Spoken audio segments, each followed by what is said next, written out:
Welcome everyone. Today we want to see a strategy pattern, a behavioral design pattern, when to use it and how to use it.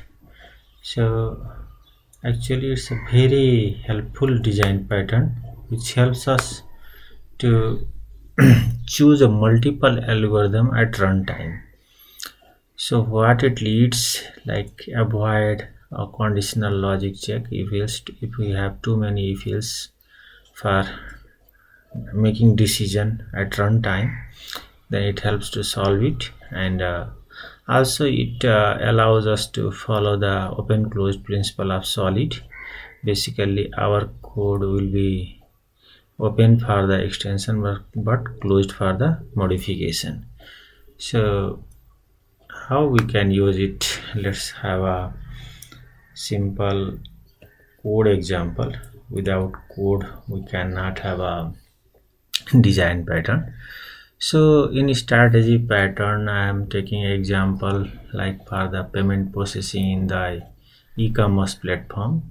Let's say we have a different payment method to choose like credit card, PayPal or cryptocurrency.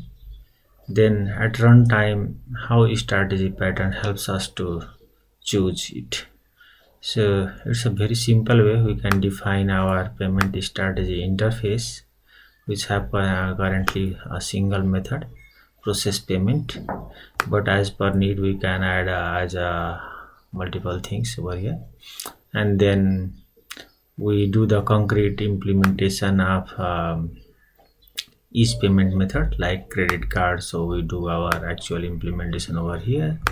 Similarly, if we have a PayPal logic, we will do over here.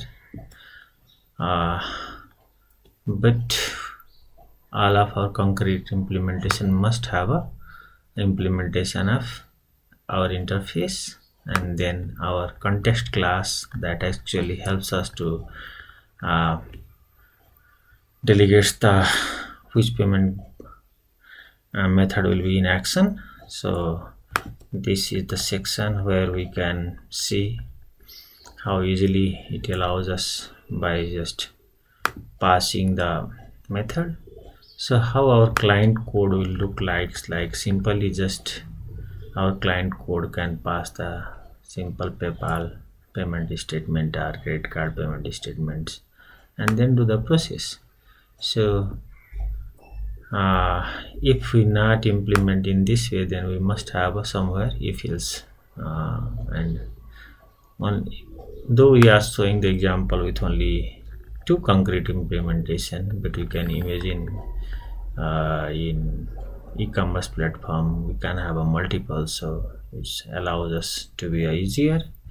But there are some cases uh, where not to use the strategy design pattern. So if we have only very few variants, let's say only two methods, then in place of going with strategy pattern we can use just simple our if else case. Or there is very rare changes in the behavior for choosing the algorithm. Or the last one, the performance critical system. When we say performance critical, I am talking about the single nanosecond is critical for the system, then obviously go with your if else, not even try the OOP. But if the nanosecond, 1 nanosecond doesn't matter for your application, then I think strategy pattern will help us to write a maintainable code. Thank you so much for watching.